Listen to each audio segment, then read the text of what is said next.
and all out there, kia ora koutou, and welcome along to Showy Overalls, a podcast where I, pre-menopausal, potentially perimenopausal Penny Ashton, which is hard to say fast, talk to a series of fabulous women and trans individuals about their menopausal journeys, so I can have some idea of what the hell is going to happen to me.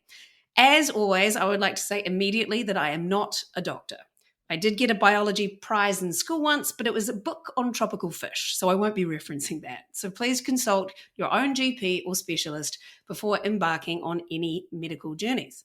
So today we have a very fabulous wahine tour all the way from Hamilton, Kirikiriroa, here in New Zealand, who is currently locked down in level 3, but thanks to the interwebs, we can still chat. So hello and welcome to the very marvellous Anjum Rahman. Hello, how are you doing? Kia, lovely to be here. And this is such a fabulous idea. I'm so glad you're doing this. Oh, thank you very much. And your encouragement is valued very much as well. You know, we can question ourselves, can't we, as women? Absolutely. We do all the time.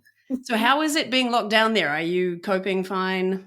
Yeah, I'm quite lucky, you know, in terms of lockdown, because I've been used to working from home, had been used to storing things up in the cloud and doing things online already. Like last year when we went into lockdown the first time, had already been perfectly used to Zoom calls and working remotely. So Right. in that sense, I feel really lucky. And then this lockdown, my daughter, who's normally in Auckland, as soon as it was announced, I had actually been in Auckland the day it was announced that we were going into level 4. Right. And so I rushed home, and then she was like, "Mum, I want to come home." I'm like, well, I've been with you. Whatever you've got, I've got. So she came home, and then we didn't see anyone else for 2 weeks. Like even my parents were here and everything. We were just like, we've been here from Auckland. We've got to stay home. So so at least I have company now because she came down. So that's also good. Fabulous. Right. Okay. Well, I will get on to the question at hand. Now, I have written an introduction for you. You know, I keep inviting, you know, vastly impressive ladies with some life experience behind them to talk about this. And then I'm faced with having to summarize your immense fabulous into like a pithy paragraph, which I could never fully encapsulate, but I've given it a go. But it is actually 3 paragraphs because you are 3 times as impressive. So anyway, here we go. Anjum Rahman moved to New Zealand at the tender age of 5 and grew up in the Tron, the city of the future, Hamilton, but not necessarily always feeling like she fit in. Her education led to becoming an accountant, but it is her fierce advocacy for Muslim women and for promoting diversity that she has truly been a dazzling force in New Zealand and globally. She is one of the co-founders of the Islamic Women's Council of New Zealand and of the Hamilton Ethnic Women's Centre. She was one of the main spokespeople of sharing the pain and outrage inflicted by the Christchurch mosque attacks and was a co-chair of the Christchurch Call, which had her jetting off to New York and being in the same room as many world leaders like Angela Merkel and the social media CEOs. She has run for council and parliament, is a member of the New Zealand Order of Merit for services to ethnic communities and women, and in 2019 was a nominee for New Zealander of the Year. Her latest venture is the Inclusive Aotearoa Collective, which she established to combat discrimination and to promote belonging and diversity. But her most crowning achievement, to my mind, is that she once made Winston Peters speechless. Yeah. Which actually makes me speechless, though as I'm the host of the podcast, I will get over it. So please welcome the powerhouse that is Anjum Rahman. Hooray! Come on down. Hooray. Thank you. What a lovely intro. Thank you. And it's quite extensive, isn't it? And it was like, and I edited a lot out of that, but you've done a lot. Does that make you feel proud hearing all of that? Oh, absolutely. Fantastic. Yeah, Great. Does. But before we go into anything about menopause and things, I have to ask, what was the Winston Peters story? How did you make him speechless? Well, so if we all think back to the 2005 election campaign, and for those of you that were too young to remember it, we had one Mr. Donald Brash, who was the leader of the National Party, and he had become the National Party after having done the Orewa speech, which created a lot of negativity and racial disharmony. And then on the back of that in the campaign, Mr. Peters, who had a history of talking negatively about Asians and immigrants in general, particularly immigrants of colour, did the speech called The End of Tolerance. Oh, And wow. he talked about Muslims being the serpent hydra and the white underbelly, and, even the moderate ones are basically terrorists, I paraphrase. But yeah, no, he used those other words, that white Wow. underbelly and the serpent hydra. I don't remember it being that extreme. I remember the audio one, but not that one. So anyway, yes. Yeah. So that was Winston Peters. And so then I'd been on Willie Jackson's Eye to Eye up against Mr. Peters on an episode on immigration. And so Close Up called me and said, "We saw you on Eye to Eye and we thought you were really good. Do you want to debate Winston Peters?" You're like, yes, please. So I ended up with Susan Wood. He was at the airport, thank goodness. He wasn't in the room with me, which Right. made it quite a bit easier. And it was the first time that he had to sit metaphorically, across a debate with a person from the community that he was targeting on mainstream primetime television. Right. I just went all out. I was not holding Nice. because he'd said something like, "Oh, people who are all the troublemakers, they just need to be sent out of the country." And so when Susan finally turned to me and said, "So what do you think of what Mr. Peters has said?" And I said, "Oh, I agree with him that troublemakers should be sent out of the country, and the biggest troublemaker here is him." And that was the time. So then Radio New Zealand called me and said, "We want you both on Morning Report." And I was like, "I just did that. What are you?" And they're like, "No, that's okay. We still want you." And so he was talking about one of the Indian radio stations in Auckland. I think it was Radio Tarana or whatever, and saying how they had this really anti-gay material on it and so on. I can't remember the exacts. And I said to him, "Well, which show? Who was the host? What time?" And that's when he was speechless because he wasn't on top of it. He didn't have the details. Right. And then he started fumbling and I was like, "Well, it never happened then. If you don't have any evidence, you don't have proof, you don't even know what show it is, then it's just never happened." And then Right. Okay. And that's so true, yeah. isn't it? It's like until you actually know somebody of the people that you're persecuting, you how can you know anything if you've never actually met somebody? So that's marvelous. Thank you for your service. I like to think it had some kind of impact on the campaign. That and the exclusive brethren, I think, really scared people. Oh, I think, yes, the exclusive brethren, definitely. But anyway, on to the subject at hand of menopause. But I put a few questions to you, so I'm going to start at the very beginning. So the first question that I asked you was, what has your relationship been like with your body through your life? Has that changed when you were younger? All that sort of stuff. Yeah, so it was interesting to think about because it hasn't been great. And I have felt ugly like a lot of my life and I didn't enjoy my body. And then when I got to my 40s and I look back at the photos of myself in my 20s and I was like, shit, I was hot. I was gorgeous and I spent all those years feeling ugly. And so, I've said to my daughters, Yeah. please enjoy your youth and don't let yourself feel unattractive. You're both gorgeous. And I look at all sorts of young people and there's this culture around us that always makes us feel deficient. Yeah. We have Western ideals of beauty. We have fat shaming. We have everything about you is wrong, and if you don't fit into what you're always seeing in the media or whatever, it's so hard. And then on top of it, now modern day life, what shape or form is your vulva? Is it nice and tidy or not? I mean, there's just so much variation on women's genitals, but we're made to feel shame about how it smells, how it looks, all of those things. Yeah. For me, not having big boobs made me feel like, oh, my body wasn't attractive. And oh, right. And for me, my nickname at primary school was Big Tits. So that's, so you want that, but then you have that and then you're defined by that. And that's what got me. And then I was in comedy. I was told numerous times in comedy to stop talking about my tits so much. And I was like, oh, wait a minute. So you can use them to advertise everything. But if I take ownership of them, then that's actually, it was too risque and too disgusting. Oh my God, fuck you. Oh my God. Made me angry. I know. And so now, now I feel like loving yourself and loving your body is actually a Yeah. radical act. And that's not something I came up with. There's a feminist blogger in the US that I was when blogs were big, maybe 10 years ago, and Melissa McKeown. And she used to talk about how it was actually a radical act to love yourself physically, love how you are. But I also recognize that it's not easy to get there. No. It really isn't. It takes a lot of work. It takes a lot of unlearning, and you've got embarrassing bodies and how to look good naked and all this other. There's just so much of it. The whole weight loss industry, I mean, don't even get me started there. Absolutely. So how do we shut that down? I don't know. Like, one of the things that I do is not put my gender on any social media, so I don't get the weight loss ads. Apparently that really helps. Right. For women particularly, to not have your gender on your social media. That's the thing that saddens me, is that young people that I see that don't love their bodies and they don't realise how attractive they actually are. Yeah, absolutely. And so often people, they go, I look back now and go, oh, look at me then. I've heard that so many times.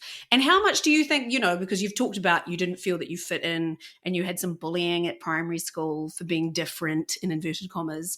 So do you think that played into all of this as well? Oh, very much so. I was called ugly at school. God. I was told I had a big nose, I had big feet. God.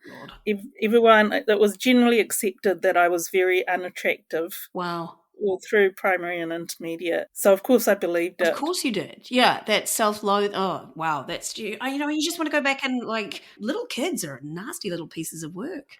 I know. And when you think about where did they get their definitions of what was ugly and what was not ugly, Yeah. And again, it would have come through the culture around them, where women of colour, black women, are considered to not be as attractive. The fairness of your skin, the delicacy of your features, all of these ways that we think about and look at beauty, and particularly in 1970s New Zealand, I'm sure would have played into that. I was really shocked the first time I went to Singapore and I saw those skin whitening creams.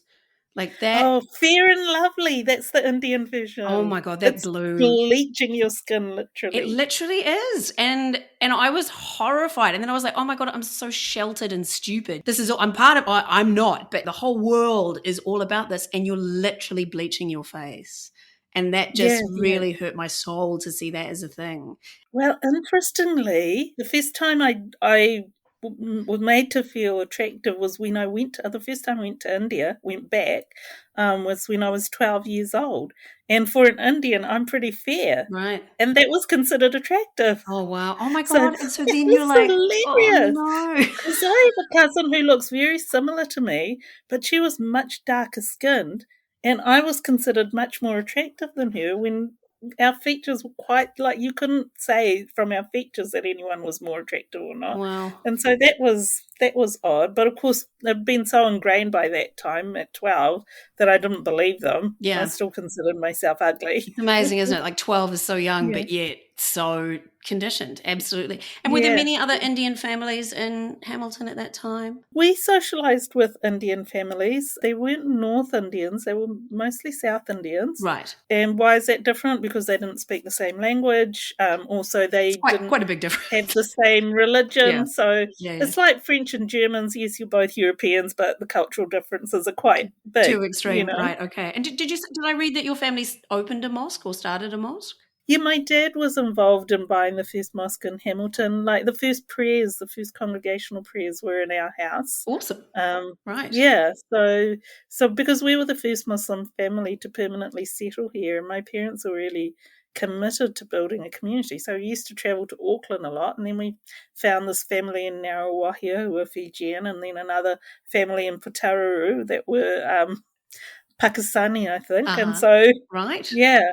So you were the first Muslim family in Hamilton. Wow, that is to settle permanently. Yeah. And do you know how big is the community now? At least 4,500 people, right. I would think. And you are the first family. I don't know exactly. check the figures, but yeah, it is a lot more. We've got 2 full mosques and another third one. Right. Okay. Yeah. So.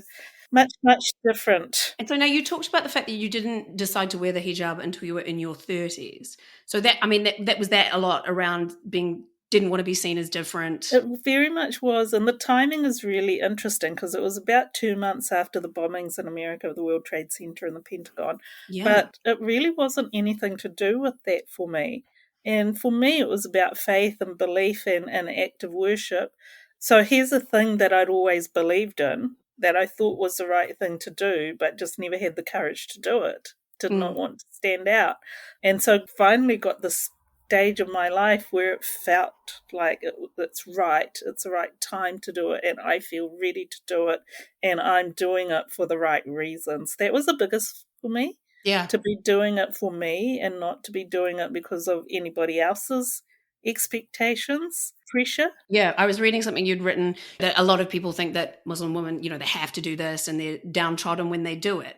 But it should always be about the personal choice of the woman, and then that should be respected, which is why like France's bans and things like that is pretty gross. Yeah, I mean, I feel frustrated with any kind of legal restrictions beyond basic indecency stuff, which men have as well, But so you got the extremes of Saudi Arabia, Afghanistan, Iran with the chador, the others with the burqa. Then you had like Tunisia, and back in the day, Turkey, where you weren't even allowed to wear a hijab. Oman, where you can wear a hijab, but you would never get a state job if you wore a burqa. And then you come across to, France and Belgium, where they ban the burqa, and then France are increasingly banning the hijab. And it's like, why? Why is it okay to have the state legislate what women can wear and not wear? And with men, all they get is don't show your dick in public, and that's it. But they try to send pictures of it. That's all that they ever have to. Yeah, wow. Yeah. That's like the law in terms of indecency. That's the only thing that is enforced for men, but for women, don't show your dick. That's it. That's basically it, isn't it? That's a really low bar, isn't it? I know. I don't think any guy's going to get put in jail for showing his butt. Do you think? I've not heard of anyone. Or maybe Dan Mikaka when he showed the Queen his butt, but did he get jailed for that though? I can't remember. I vaguely remember it happening. Was that in the 80s? Yeah, it was a long time ago, and the rest of us who were anti-royalists like, go, you. Yeah. Spread those cheeks. I think it was a very tattooed butt, but it was, obviously in Maori culture is to show disrespect and in terms of colonization and so on. Absolutely. I would say that was achievement unlocked for showing disrespect, that's for sure. But and that's it, right? And yet again, it all comes back to the shame of the woman's body. It's all about policing the woman's body, right? And it's so crazy, isn't it? In France, they're like, take your clothes off. Other places, put your clothes on. And then they have, frankly, the temerity to say, with victim blaming for sexual assault, when we get this bombardment of different messages. Whereas the one only message should be, don't rape ladies. Yeah, I know. And the thing that really strikes me around all of this is how much it's women that's involved in policing other women as well. Yeah. Because I reckon the men couldn't do it if women weren't complicit, right? And so you see like this Western feminist interpretation of what the hijab is and what it means, and as you said, defining it as a symbol of oppression, or even women who will slut shame each other and cover it up, and it's like, so if I think this is the best way to be, I give my reasons, I talk about it, I live it, and if anyone agrees with me and believes it, then that's really good. And if they don't, it shouldn't be my problem. Absolutely. I know, right? It shouldn't be my problem. Like, for me, it's like God will judge them for what they do and their reasons. They may have reasons that I don't see. I remember one of the young women a few years after I'd started wearing the hijab, maybe 10 years after, and she said to me, oh, we really love you, Auntie, because you never make us feel bad about not wearing hijab. I'm like, why would I make you... people make you feel bad? No. Yeah. Because... Yeah, absolutely. And do your daughters wear it? Yeah, and they both chose to wear it in primary school, and they came to that decision, and I was like, great. Cool, yeah. Did your mother, was she pushing you to wear it, or did she respect? Yeah, they never forced me. My mum herself didn't wear hijab until she went for Hajj, so that was 1978. So, I would have been around 11, 12. I was 12. then she came back and started wearing it. But while they always said I should, they didn't give me grief about it. Right. Okay, great. Yeah. Yeah, wow. It's such a journey. And and it all comes down to people telling women what to wear, and it does my head in. It really does. But I feel like it was the best thing I did for myself, because it freed me in so many ways, and it moved me into that realm of just not caring what people thought All me, right. and standing in my own identity and being who I was, and unapologetically so. I think it's quite brave. Are you someone that likes that word or hates that word? Like, because I think post 9/11 to go out and do that is pretty bloody brave. And did you feel that? People shouted at you and stuff like that? Yeah. I mean, I've had all sorts of reactions. Yeah. And it's interesting because, to be fair, I've never had physical attacks, so I've never felt physically unsafe. So I can't comment for the women, because I do know women who have been attacked and have chosen to stop wearing it. And again, you can't judge people for that. I haven't. I've had a lot of verbal abuse, and basically it makes me really, really angry, but it certainly doesn't make me feel like, oh, if I took it off and stopped wearing it, it's like then I've given them power over me. Absolutely. And it's like there's no way anybody else gets that power or control over me. And all that bullshit, go back to where you came from, and you're like, I'm from Hamilton. Yeah.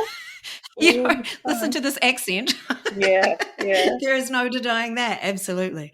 Anyway, so this is all very fascinating. I think we could talk about all this stuff forever. But anyway, so we'll get to the point. Did you know anything about menopause before it happened to you? I did. So I was, I had to Google. I was trying to think of that book that was really feminist and stuff, and it was called Our Bodies, Ourselves.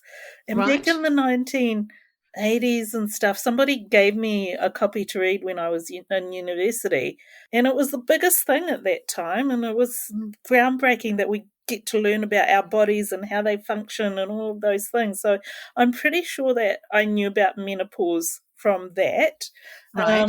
And I feel like it was part of feminist discourse. Right, of course, right, okay. It's funny because I was at university in the 90s, and that was a lot more, feminism's done now, let's get drunk, that whole sort of ladette culture, which is obviously bullshit. I looked at, women's studies was at university, but I was like, what are those ladies doing? I hadn't awoken into my feminism yet. I feel like a lot of that maybe just passed me by in a way. But so did you know about perimenopause and the length of the changes and things? No, I mean, I didn't know to that detail, but also one of the aunties, and when I say aunties, it's not a blood relative, it was all the aunties that we used to hang out with. I do remember in my teenage years that she went through menopause, and it really affected her. Right. Like, it mentally really affected her. And then we were told, that this is, she's going through menopause, this is why she has this and whatever.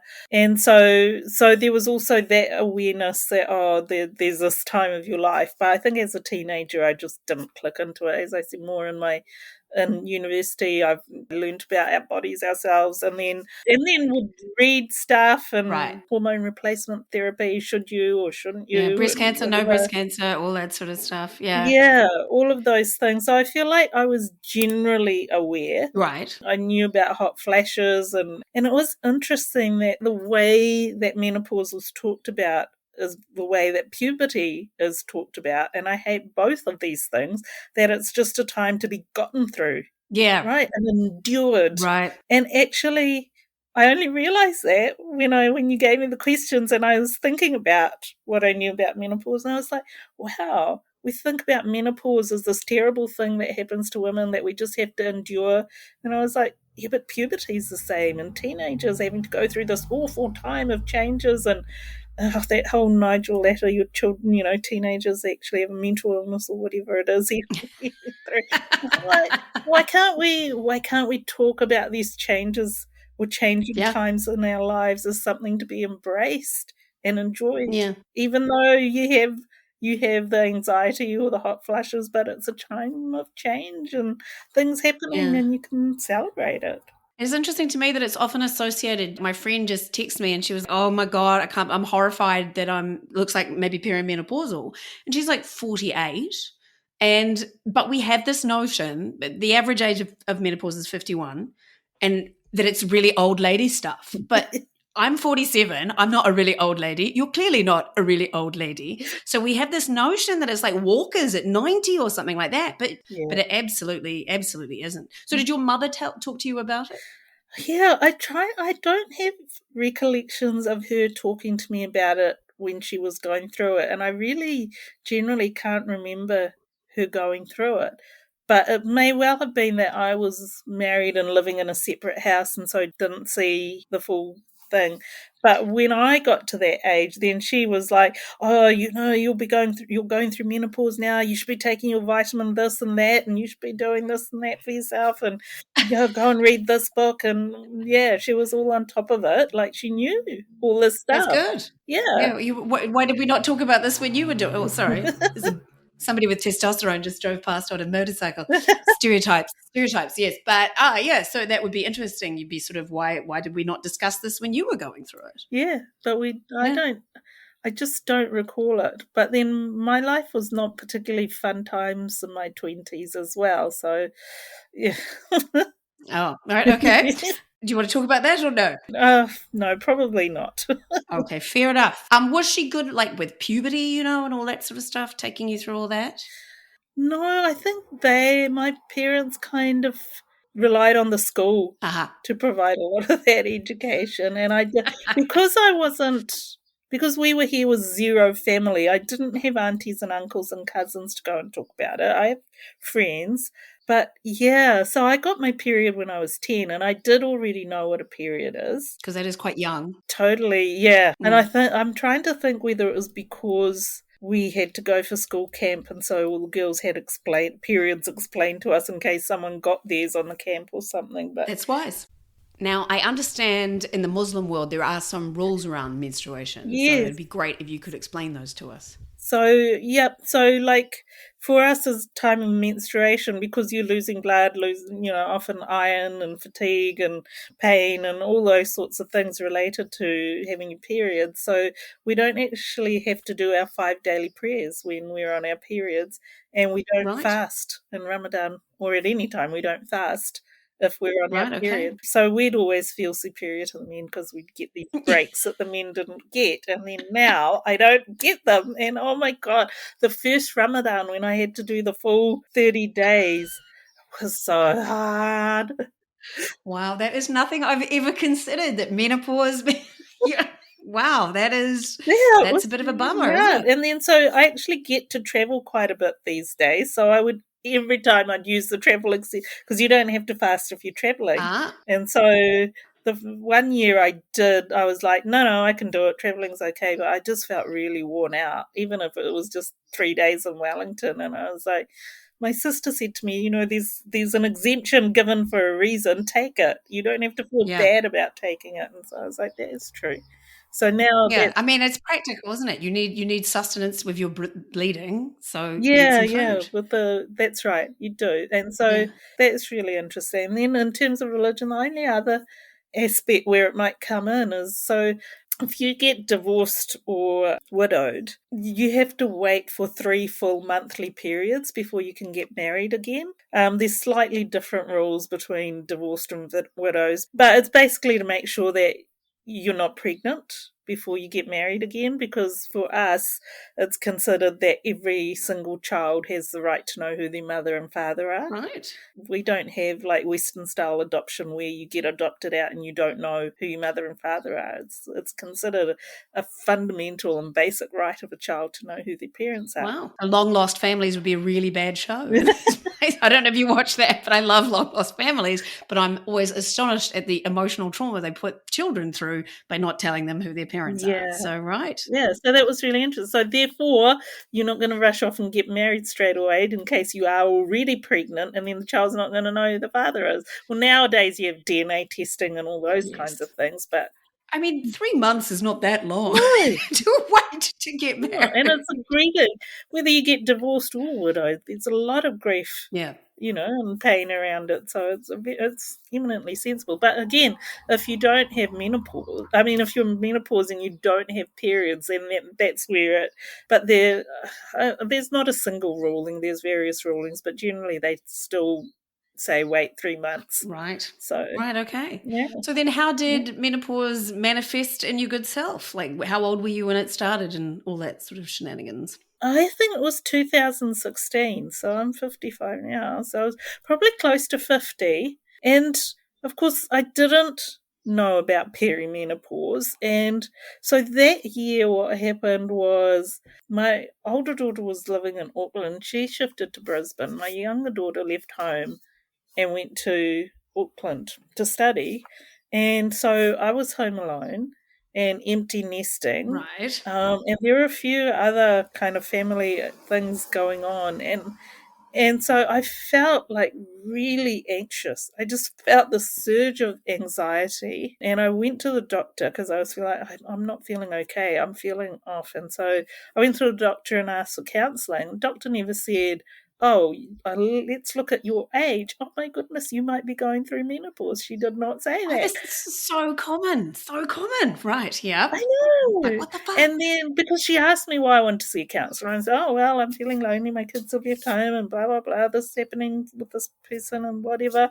And all of this has caused me a lot of stress. And so I need a counsellor. And so I went to the counsellor and then I think my periods at that point started. I'm like, I've never been regular. So that was the other thing. But they started to be much more irregular. And so when I went to the counsellor, I was like, I wonder if I've got menopause. And she just like ignored it. Like I hadn't even said it. Like she did not pick it up at all. She didn't say, oh, we'll go to your doctor and have that checked out. Or like zero, nothing. And I was still annoyed about that. Oh my gosh. It's like you've been gaslit, like, or just blanked. Or just like, yeah, like I would think that if someone's given that mental health and anxiety and all of those things are a normal part of menopause, Absolutely. and you're at that age, that someone's going to say, oh, hey, hello, go and check this one out. And you're so close to the average age of menopause. It's like, wow. So how did you realize it was that? Well, I guess because my periods did stop and I did start getting these, I mean, they weren't really bad hot flushes. So I hate cold weather, right? I hate the cold. I prefer the hot. You moved to the wrong country. And so if it's in the middle of winter and I'm feeling hot, I'm like, good. So it never bothered me. Bring on the hot flushes. It literally never bothered me. I was quite happy with them. Can I get those back, please? And they didn't last long. It was literally felt like flashes, like would last a minute or 2 minutes. It wasn't like something that made me really uncomfortable. So I was good with that. And then that year I ended up going to Brisbane. My daughter had this fabulous flat right on the river. I mean, it was just amazing. And I spent my 50th birthday party driving around all the theme parks. Fantastic. Wet n Wild and the whatever movie world. What was your favourite? What's your favourite theme park? Oh, I think I love the Wet n Wild. Right. Oh, it was great. Yeah. Right, okay. Yeah, just my two daughters, me and a rental car and doing all of that. And it was just the best way to spend my 50th birthday. I loved it. Delightful. And I came back from that feeling really calm. Then we went into Ramadan, and Ramadan is really calming for many reasons. I mean, yes, you're tired and hungry and stuff, but we go to the mosque every night and do extra prayers, and there's just the spiritual element, and that particular year it just helped me so much. So I kind of came out of that, and then one of my daughters came back in August and the other one came back in November, so the empty nesting was up. And I was so annoyed. I was like, I did so much emotional labor to deal with you guys not being here, and I'm going to have to do it again now. I didn't even leave until, oh my God, 5 years later. Like, the younger one just left this year. So how old are they? 29 and 23, yeah.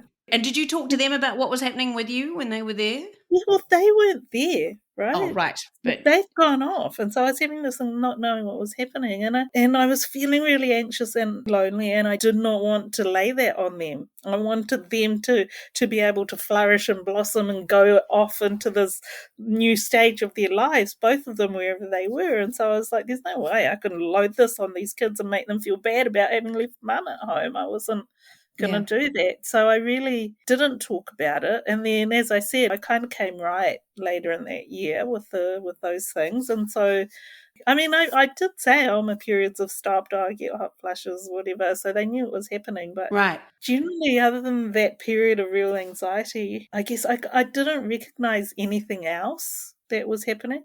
And I guess it's because maybe I'm an anxious person a lot of the times. Oh my gosh.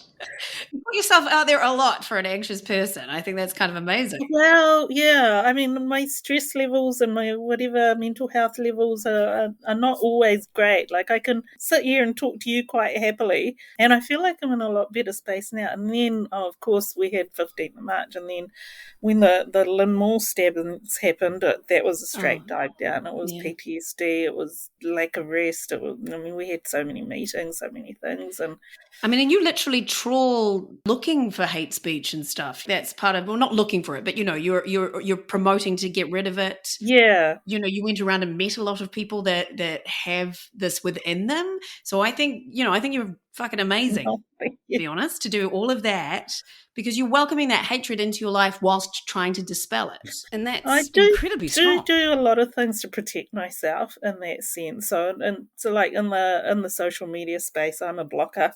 Like, oh, great. I don't mind people that disagree with me, and if I have the space to have a discussion with them, I will. But as soon as they're abusive, any abusive language, any personal put downs, right? Yeah. Go away. I don't have time for you. Yeah. Yeah. Yeah. And fair. And Twitter is your battleground generally, isn't it? Yeah, I used to be. I was a real Facebooker, but in the last 4 or 5 years, ever since Cambridge Analytica, really, and then it's just getting worse and worse with them. I would love to delete my Facebook account, but I think that's actually a position of privilege to be able to delete your Facebook account. Because if you're in NGOs and so on, you actually have to rely on that as a communication tool. It's the cheapest, most effective, and it has, like, Twitter's small fry compared to Facebook. Yeah, I advertise on Facebook with theatre, and the precision, the laser targeting, I get women 45 plus who like Jane Austen and feminism, I just like, bam, straight there. There's just no other way. I can get that for $20, and I hate that. I do hate that. Yeah, and so that's the thing. So then the other alternative is to try and push them to be better, which is why Christchurch called Global Internet Forum to Counterterrorism. And it feels like it's something that has to be legislated to make some change, because they're not going to do anything. I think so, yeah. So then you went through menopause and you resolved it all just quite. Do you think it was quite easy compared to some other people? I don't want to diminish your pain and suffering. No, I don't. Like, I never took anything. I didn't take the vitamins my mum told me to take. I'm useless at taking pills regularly. I don't even know how I stayed on the pill for 3 years when I was a younger person. I'm just hopeless, and taking antibiotics drives me nuts. So I didn't take that. I didn't ask for hormone replacement therapy. I literally just lived my life. Right, and it resolved itself. Yeah, I feel like it just didn't bother me that much. That's great.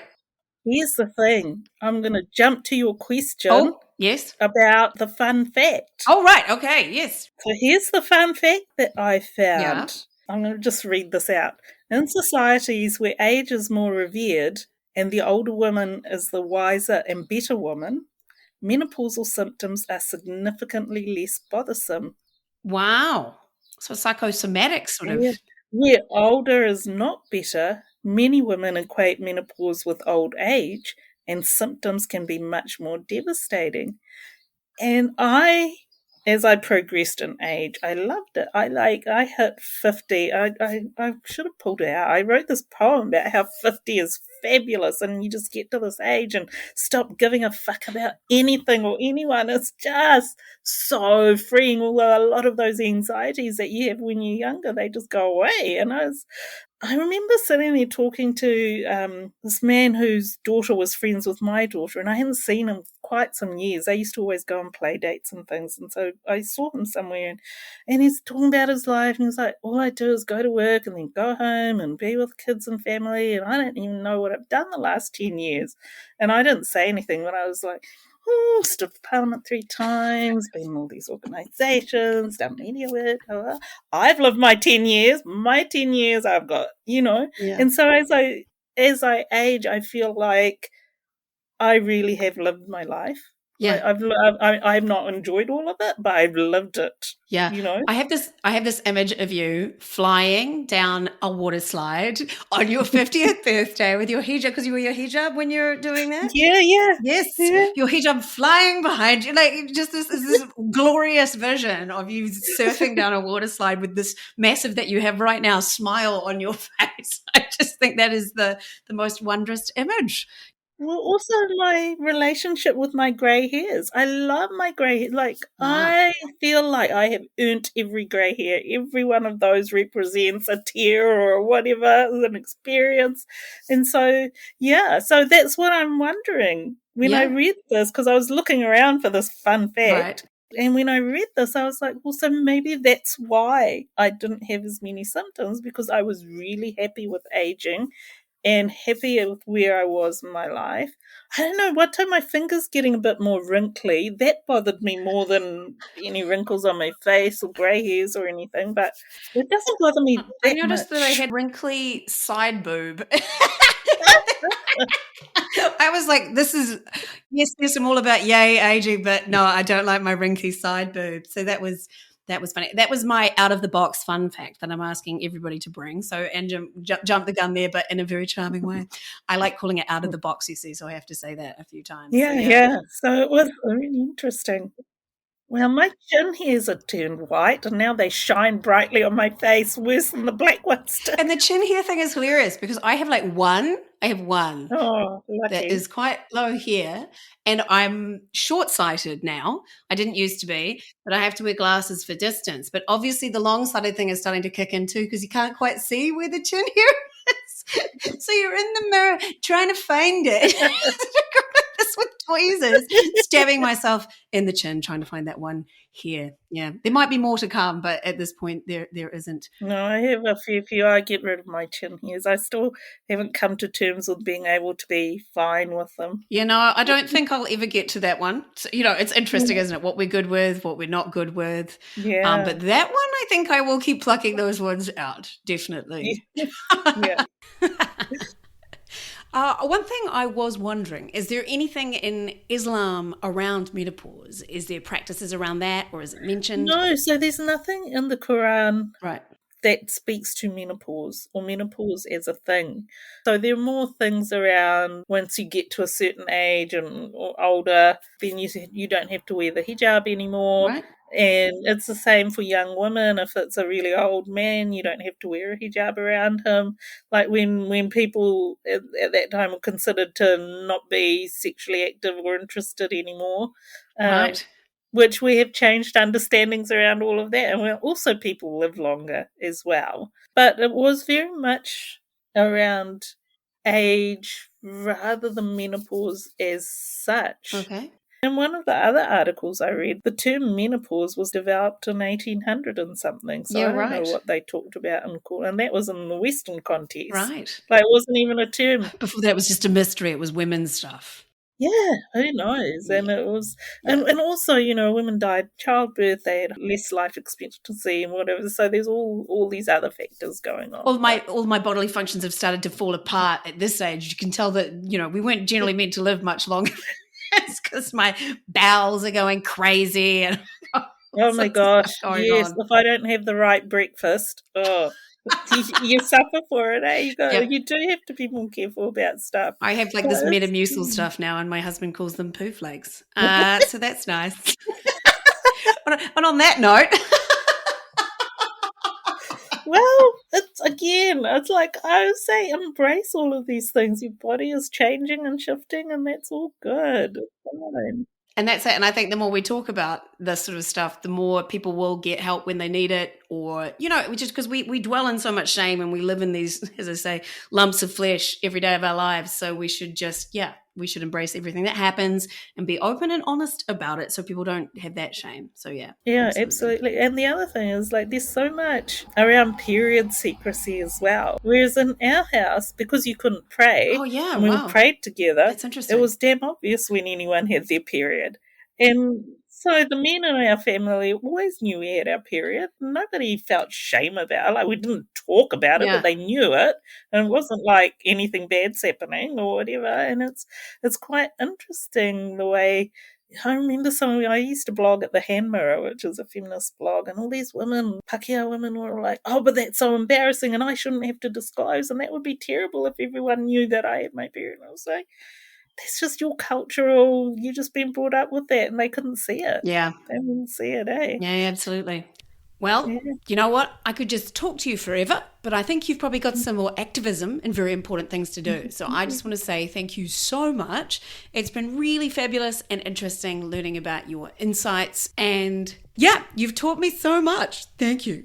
Oh, no, I've really enjoyed it. Thank you. Fabulous. Okay, great. And that was the fantastic Anjum Rahman, who was my second guest here on Showy Ovaries, which was born today in New Zealand on World Menopause Day. So thanks so much for listening. If you've enjoyed yourself, you could head along to Patreon if you felt like you wanted to support this idea further. I'm also on Buy Me a Coffee. If you just want to like my Facebook page, it's Hot Pink Penny Ashton. At Twitter, I'm Penny Pink. My website is hotpink.co.nz. I used to be called the Hot Pink Poet, if you're curious why there's so much pink bits flying around, though now it actually seems entirely appropriate. And I've also got Instagram at Panash and YouTube at Penny Ash. But I'll see you next time here on Showy Ovaries.